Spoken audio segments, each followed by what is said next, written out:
नमस्कार मित्रों। आज मैं आपके सामने एक बहुत ही इम्पॉर्टेंट टॉपिक स्टैटिस्टिक्स के साथ उपस्थित हूँ। और ये हमेशा से स्टैटिस्टिक्स हमारे जो लेट ब्लूमर्स बच्चे हैं उनके लिए कुछ परेशानियाँ लेकर आता है। उनको करने में मन नहीं लगता है, इच्छा नहीं करती है। स्पेशली जो ह्यूमैनिटीज़ ग्रुप के बच्चे हैं, सारे ह्यूमैनिटीज़ ग्रुप के बच्चे ऐसे नहीं होते हैं, लेकिन कुछ एक ख़ास बच्चे होते हैं जिन्होंने इकोनॉमिक्स लिया है, उनकी बड़ी इच्छा होती है और ऐसे ही बच्चों को टारगेट करके मैंने ये वीडियो बनाया है। मैंने अपना एक फार्मूला बनाया है और ये ऐसे कहा जा सकता है कि आप क्रिकेट का जुनून तो हर युवा हृदय में होता है, तो क्रिकेट के बारे में कहा जाता है कि कैच पकड़ो मैच जीतो। तो स्टैटिस्टिक्स के बारे में मेरा मानना है कि फार्मूला याद करो और सॉल्यूशन पाओ। तो इसी को मैंने यहाँ लिखा हुआ है, आपके स्क्रीन पर देख सकते हैं। स्टैटिस्टिक्स में फार्मूला पकड़ो मतलब याद करो और सॉल्यूशन पाओ। इसके अलावा बचपन से ही हमने देखा है कि बच्चों को हवाई जहाज़ की यात्रा का बड़ा शौक़ होता है। तो हम मिडिल क्लास के लोगों की बड़ा ख्वाब होता है कि हवाई जहाज़ की यात्रा करें। तो मैं वहीं से कुछ आइडिया लेकर आया। तो मैं पहली बार जब एयरलाइन से बैठा तो मैं इंडिगो एयरलाइन से बैठा था, तो वहाँ इंडिगो से मैंने एक आइडिया लिया। तो हमने एक अपने फार्मूले का इजाद किया जो कि मेजर ऑफ सेंट्रल टेंडेंसी के लिए काफ़ी हेल्पफुल है। तो हमने एक फार्मूला इंडिगो से हमने एक इंडिको आप देख सकते हैं स्क्रीन पर, मैं बड़ा कर लेता हूँ। इंडिगो से मैंने इसमें डी छूट गया, इंडिगो होना चाहिए था, IN होना चाहिए था। Very sorry dear. इसको आप IN मान लीजिए कि IN है वहाँ पर, ठीक है। INDIGO इंडिगो होना चाहिए था, बाई मिस्टेक हो गया। तो वहाँ से खैर आप इतना समझ लीजिएगा, मैं दोबारा इसके लिए कट प्रेस नहीं करूँगा। तो INDICO इंडिको मैंने बना लिया एक। तो मेरे एयरलाइंस का नाम क्या हुआ, इंडिको हो गया। अब ये एयरलाइंस है या क्या है वो तो आगे आप देखेंगे। तो हमने एक फार्मूला बनाया। इस फार्मूले की ज़रूरत हालांकि बाद में होगी, लेकिन मैं इसको इंट्रोडक्शन के रूप में रख रहा हूँ ताकि आपको ये लगे कि मेजर ऑफ सेंट्रल टेंडेंसी कितना आसान है। होता क्या है कि हम इसको बिल्कुल रॉ सब्जेक्ट के रूप में लेते हैं और डायरेक्ट हम थ्योरी बताने लगते हैं और इंटरेस्ट। तो मेरा पर्पस क्या है कि बच्चों के अंदर इंटरेस्ट सब्जेक्ट के प्रति जगाया जाए। अगर एक बार मेरा मानना है कि अगर बच्चे के अंदर सब्जेक्ट के प्रति लगाव उत्पन्न हो जाए तो फिर किसी पांडे सर की ज़रूरत नहीं है, किसी और टीचर की बहुत ज़रूरत नहीं है। एक बच्चों को मोटिवेट करने की ज़रूरत है। और मैं उसी उद्देश्य से मैं उन बच्चों को ध्यान में रखकर ये वीडियो को बनाया है। तो मैंने एक फार्मूला बनाया है कि आप देखो स्क्रीन पर दिखाई दे रहा है। Take direct shortcut and step deviation method to calculate arithmetic mean in individual series. Formula क्या है, take direct shortcut and step deviation method to calculate arithmetic mean in individual series. तो हमारे पास 3 मेथड्स हो गए जिसको मैंने रेक्टेंगल बना के घेरा हुआ है यहाँ पर। डायरेक्ट मेथड, शॉर्टकट मेथड और स्टेप डेविएशन मेथड। और फिर हमने क्या किया कि किसमें अर्थमेटिक मीन निकालने के लिए तो हमको क्या निकालना है, अर्थमेटिक मीन निकालना है। और हमारे पास ये इंडिको, वो इंडिगो एयरलाइंस था और हमने इंडिगो से इंडिको बना दिया। और ये इंडिको क्या है, ये आप इसको ध्यान से पढ़िए। IN individual series, DI discrete series, NCO continuous series. तो हमारे पास 3 सीरीज हो गए और 3 मेथड हो गए, ठीक है। तो हर मेथड में, हर सीरीज में 3 मेथड होंगे, हर सीरीज में 3 मेथड होंगे। इंडिविजुअल सीरीज में direct method, shortcut method, step division method. तो 3 3 9 टाइप के क्वेश्चंस अगर हम कर लें तो अर्थमेटिक मीन के 90% क्वेश्चंस सॉल्व हो जाएंगे। Okay, so I think this concept is going to help you. अब हम आते हैं अगले स्लाइड के ऊपर, और हमारा अगला स्लाइड है, अब हम इस थ्योरी पार्ट को देखते हैं। थ्योरी पार्ट को देखते हैं हम, और मेजर ऑफ सेंट्रल टेंडेंसी कहते किसको है, आप इसको ज़रा ध्यान देखेंगे। Measure of central tendency, central tendency is that value represents the whole data. मतलब एक ऐसी वैल्यू जो डेटा के सारे डेटा को रिप्रेजेंट करता हो, मतलब सारे डेटा का कुछ न कुछ उसमें रिप्रेजेंटेशन होगा। एक ऐसी वैल्यू जिसमें सारे डेटा का वैल्यू समाहित हो, उसमें निहित हो, उसमें दिखाई दे कि हाँ इसमें इस डेटा का भी वैल्यू है, तो उसको हम कहेंगे सेंट्रल टेंडेंसी। अब इसमें कुछ विद्वानों के डेफिनेशन को हमने लिया हुआ है, अब स्क्रीन पर देख सकते हैं। According to Croxton and Cowden, an average is a single value within the range of the data that is used to represent all the values in a series. Okay, since an average is somewhere within the range of data, it is sometimes called measure of central tendency और central value। तो कहने का मतलब क्या है कि ये एक एवरेज है और उस एवरेज के अंदर वो जो सारे वैल्यूज़ को रिप्रेजेंट करता हुआ एवरेज है और वो पूरे डेटा का वो सेंट्रल वैल्यू होता है। तो उसी बात को उन्होंने अपने डिफिनेशन के रूप में उन्होंने बताया है। अब हम आते हैं objectives and fundamentals functions of average. मतलब इसका ऑब्जेक्टिव क्या है और इसके कार्य क्या है, इसको हम जरा देखेंगे। इससे क्वेश्चंस आते हैं, डिफिनेशंस भी आता है और इससे क्वेश्चंस आते हैं ऑब्जेक्टिव से। तो इसके पहला ऑब्जेक्टिव क्या है? An average is a single simple expression. पहला क्या है? सिंगल और सिंपल एक्सप्रेशन है in which the net result of a complex group और लार्ज नंबर्स आर सेंटर्ड। मतलब जिसके चारों तरफ जो कॉम्प्लेक्स ग्रुप है उसकी सारी की वैल्यू बड़ी ही सिंपल, बड़ी ही आसान रूप में समाहित होती है। दूसरा पॉइंट क्या है? Average presents the concise picture. मतलब सूक्ष्म कह लो, छोटे रूप में कह लो, concise picture of the groups by a single value. So it is very convenient to compare the different homogeneous groups by their average. मतलब बहुत ही कॉन्साइज होता है, बहुत ही छोटे रूप में होता है, सिंगल वैल्यू होता है, तो दूसरे ग्रुप से इस तरह के जो डेटाज हैं उससे हम कंपेयर बड़े ही आसानी से कर सकते हैं। थर्ड पॉइंट क्या है? Average helps in formulation of economic policy. जो भी हमारी इकोनॉमिक पॉलिसी होती है उससे हम अनुमान लगा लेते हैं। जैसे हमारा पर कैपिटा इनकम है, अब पर कैपिटा इनकम अगर हम भारत की पर कैपिटा इनकम को देखें, जापान की पर कैपिटा इनकम को देखें या जितने भी डेवलप्ड कंट्रीज़ के पर कैपिटा इनकम को देखें तो काफ़ी डिफरेंस दिखाई देता है। तो इस डिफरेंस के आधार पर हम ये कह सकते हैं कि जिस देश की पर कैपिटा इनकम ज़्यादा होती है वो देश डेवलप्ड कंट्रीज होते हैं। हाँ, हालांकि ये बिल्कुल सच नहीं है, क्योंकि अगर आप गल्फ़ कंट्रीज की स्थिति को देखें तो जो डेवलपमेंट के बहुत सारे पैरामीटर्स होते हैं, यद्यपि कि उनका पर कैपिटा इनकम ज़्यादा है, लेकिन उनके बाकी जो पैरामीटर्स हैं उन पैरामीटर्स पर वो फिट नहीं बैठते हैं। तो लेकिन बाई एंड लार्ज कहीं ना कहीं इस बात को स्वीकार किया जाता है कि जिसके पास पैसा ज़्यादा है, पर कैपिटा इनकम ज़्यादा है, तो वहाँ की स्थिति, लिविंग स्टैंडर्ड सब कुछ अच्छा हुआ। तो कहीं ना कहीं एक आइडिया तो मिल ही जा रहा है ना। इसके बाद average helps in formation of economic policy. ठीक है, ये तो हमने डिस्कस कर लिया।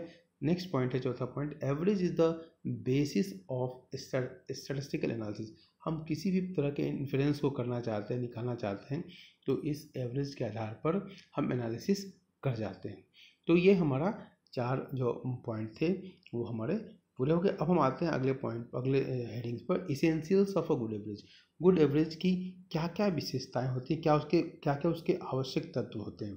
तो पहला पॉइंट है, अ good average should be clear and stable in definition.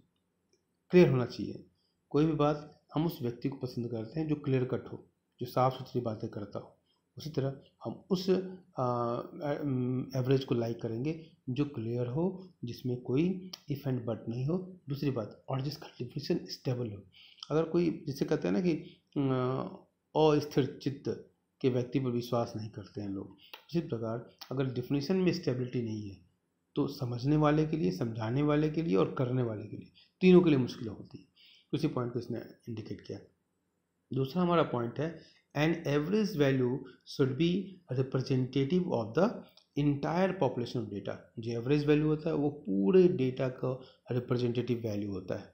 Third point, a good average must be simple to calculate. एक अच्छा एवरेज क्या होना चाहिए? सिंपल होना चाहिए। एक अच्छा मेथड क्या होना चाहिए? सिंपल होना चाहिए। एक अच्छा आदमी क्या होना चाहिए? सिंपल होना चाहिए। उसी तरह एवरेज को भी सिंपल होना चाहिए। चौथा point, a good average should be capable of mathematical और एल्जेब्राइक ट्रीटमेंट। तो गुड एवरेज क्या होता है, अच्छा एवरेज क्या होता है, जो वो उसमें इस बात में सक्षम होता है कि उसको उसकी मैथमेटिकल एनालिसिस हम कितनी आसानी से कर पाते हैं। और एल्जेब्रिक ट्रीटमेंट मतलब हम एल्जेब्रा का जो है, एल्जेबर नाम के एक अरबियन मैथमेटिशियन थे जिन्होंने एल्जेब्रा की खोज की थी, उनके नाम पर एल्जेब्रा पड़ा था। तो एल्जेब्रिक ट्रीटमेंट और मैथमेटिकल एनालिसिस दोनों में इसकी फर्दर एनालिसिस जब करना होता है तो उसमें आसानी होनी चाहिए। तो हम अरिथमेटिक मीन को हम कैसे डिफाइन कर सकते हैं उसको हम देखेंगे। तो अब आप स्क्रीन पर देखेंगे, this is the most commonly used measure of central tendency.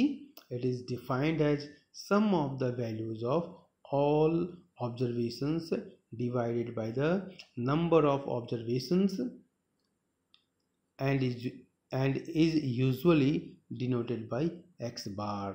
तो क्या होता है, sum of the values of all observation, जितने भी observations होते हैं उन सबको जोड़ दिया जाता है और जितने ऑब्जर्वेशन होते हैं उससे इसको डिवाइड कर लिया जाता है। तो ये हमारा मेजर ऑफ सेंट्रल टेंडेंसी का एक इंट्रोडक्टरी पार्ट हुआ। और इसके बाद हम अगले साइड की तरफ आते हैं और हम देखते हैं कि अगला साइड क्या कहता है। तो हम इसमें एक स्टैटिस्टिशियन का ये डेफिनेशन दिया हुआ है। अब हम उस डेफिनेशन को आप देख लीजिए स्क्रीन पर, हाँ उसको आप नोट के लिए, नोट्स बनाने के लिए कर लेंगे आप। और इसके बाद हम आते हैं इसका इम्पॉर्टेंट जो पॉइंट है, types of arithmetic mean. Arithmetic mean के प्रकार कौन कौन से हैं। तो इसमें दो प्रकार हमने डिस्कस किया है, पहला सिंपल अरिथमेटिक मीन और दूसरा वेटेड अरिथमेटिक मीन। अब सिंपल अरिथमेटिक मीन क्या है, ये बिल्कुल नाम ही है कि सिंपल होगा। In simple arithmetic mean all items of series are taken as of equal importance. सारे जितने भी सीरीज के अंदर जो डेटा है, जो वैल्यूज़ हैं, सबको बराबर बराबर वैल्यू दी गई है, मतलब सबका इम्पोर्टेंस बराबर है। दूसरा है वेटेड अरिथमेटिक मीन। इसमें क्या होता है, in weighted arithmetic mean different items are taken as of different importance and accordingly weights are accorded to different items depending on their relative importance। मतलब उसका किसी चीज़ का किस प्रकार का इम्पोर्टेंस है उसी अनुसार उसको, उसकी वैल्यूज़ को उसको वेट दिया जाता है और फिर हम कैलकुलेशन करते हैं। तो ये वेटेड अरिथमेटिक मीन हुआ। हम जब ये क्वेश्चन जब सॉल्व करेंगे ना तो ज़्यादा क्लियरिटी आएगी। अभी तो केवल हम थ्योरेटिकल पार्ट को डिस्कस करेंगे, हम न्यूमेरिकल के लिए अलग से हम वीडियो बनाएंगे।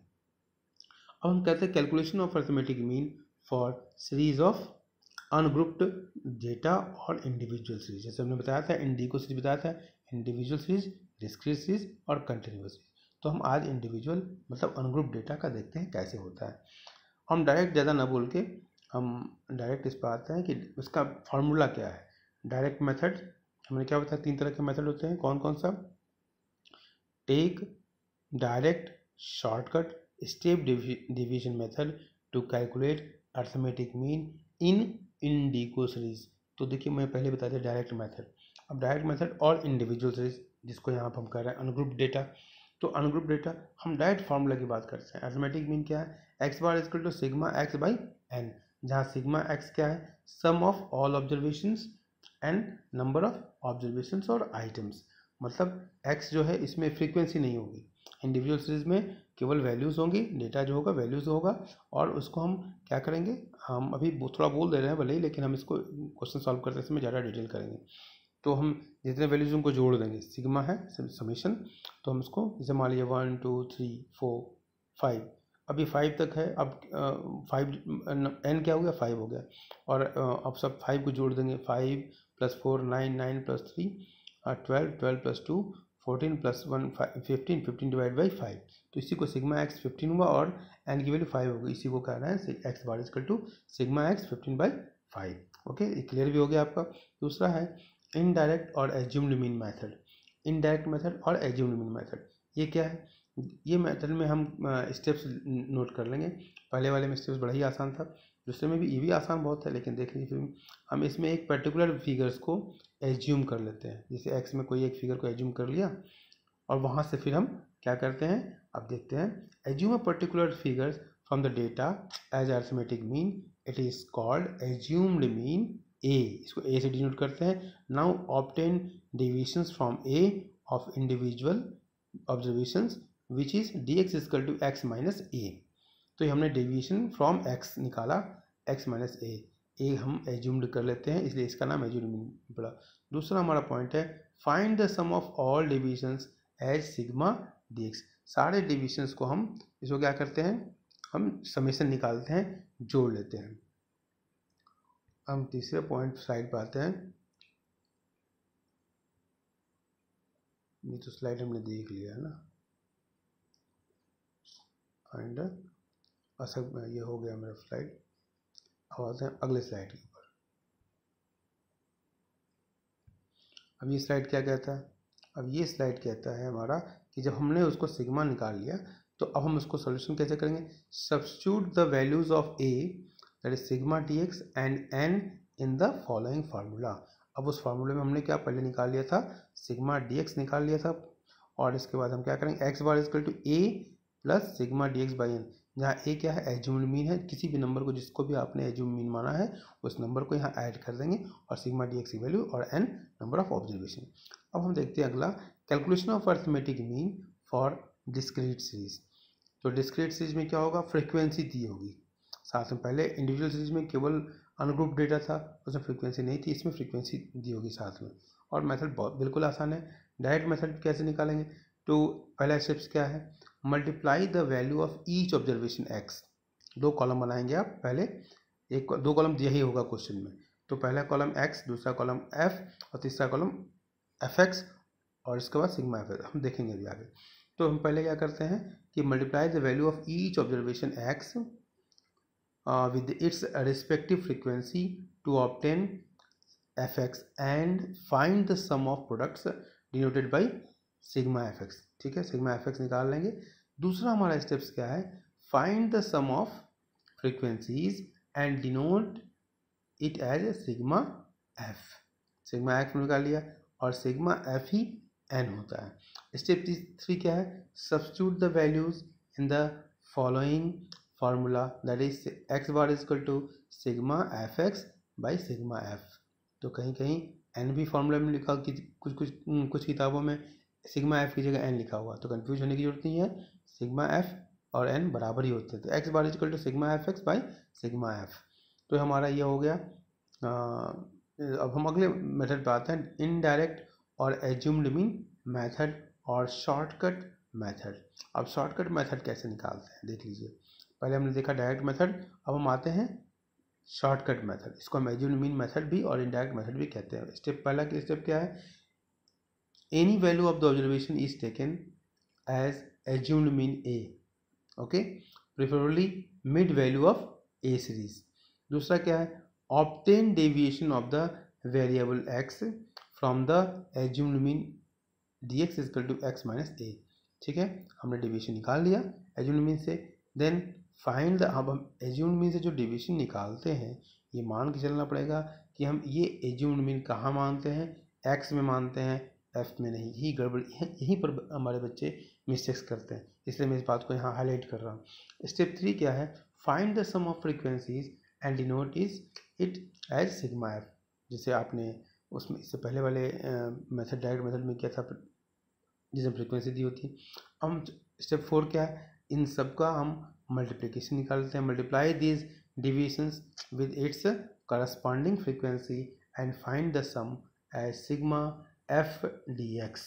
हम एफ डी एक्स निकाल लिया, बिल्कुल आसान है। जब मैं क्वेश्चन करूँगा तो आपको मैं हलवा, पहले ही मैंने इतना अच्छा इंट्रोडक्शन दिया है कि आपको पहले ही आसान लगने लगा होगा। अभी तो मैं रिसोर्स नहीं है इसलिए मैं ऐसा कर रहा हूँ, कोविड-19 के दौर में मैं चल रहा हूँ इसलिए। Step 5, find the sum of the frequencies represented as sigma f. And step 6 क्या कहता है, substitute the value in the formula x bar is equal to a plus sigma f d x by sigma f, जहाँ a क्या है, assumed mean. मैं repeat करता हूँ, इस एज्यूम्ड मीन को आपने कहाँ माना है, एक्स में माना है। Sigma f d x frequency multiplied to the deviations, d x क्या है, एक्स माइनस ए है, डिवाइड बाई सिग्मा एफ। तो ये हमारा हमने इनडायरेक्ट मेथड देखा, एज्यूम्ड मीन देखा। अब हम इसके फाइनल स्लाइड्स पर आते हैं और देखिए आपको ये स्लाइड कैसा लगता है। अब हमने इसको हैंड रिटन बनाया है, कुछ हाथ का भी उपयोग होना चाहिए, तो मैंने उसका ध्यान रखते हुए यह स्टेप डेविएशन मेथड है। स्टेप डेविएशन मेथड में हम क्या करते हैं, in this method the following steps are taken. ठीक है, पहला स्टेप क्या है, consider an assumed mean a, preferably mid value of a series. हम इसका मिड वैल्यू हम निकाल लेते हैं। इसके बाद दूसरा स्टेप क्या है, take deviations from assumed mean that is dx is equal to x minus a and divide the deviation by common factor c। हम इस कॉमन फैक्टर को मान लिया जाता है और हम कॉमन फैक्टर लेते समय इस बात का ध्यान रखते हैं कि एक ऐसा नंबर लें जो कि हमको डेसिमल में ना आने दे वैल्यूज़ को। Then we get the d dash x is equal to dx by c और x minus a by c। x minus a by c कह लें, dx डेविएशन फ्रॉम x है, वही x माइनस a डेविएशन को दिखाता है, और d बार x d dash x। अब तीसरा पॉइंट क्या है, multiply each deviations bye it's corresponding frequency that is find f d dash x। हमने फ्रीक्वेंसी से उसको मल्टीप्लाई कर दिया। और इसके बाद चौथा पॉइंट क्या है, take the sum of product of deviations and frequencies that is find sigma f d dash x। हमने sigma f d dash x निकाल लिया। और पांचवा है, find the sum of frequencies represented as sigma f। पहले भी ये सब काम कर चुके हैं। स्टेप छठा है, finally use the formula x bar is equal to a plus sigma f d dash x by sigma f into c। तो इस प्रकार हमने आज स्टेप डेविएशन मेथड तक ये काम किया और मुझे उम्मीद है कि आपको ये पसंद आया होगा। अगर पसंद आया हो तो एक बढ़िया सा फेवरेबल लाइक दे दीजिएगा। आप थोड़ा सा दिमाग में रखिएगा कि छोटा स्क्रीन है, मोबाइल में बना रहा हूँ, इसलिए आपको हो सकता है कि बहुत मज़ा ना आया हो, लेकिन फिर भी रिसोर्सलेसनेस was the resource for Japanese people. Why not it can be Indian people? हम हर कीमत पर इस कोविड-19 को हराना है मित्रों। हमको मेहनत करनी है। एक मजबूत राष्ट्र एक मजबूत कंधे पर होता है और मजबूत कंधा बचपन से निर्मित होता है। The child is father of man. इसी शब्दों के साथ मैं आपसे विदा लेता हूँ। धन्यवाद।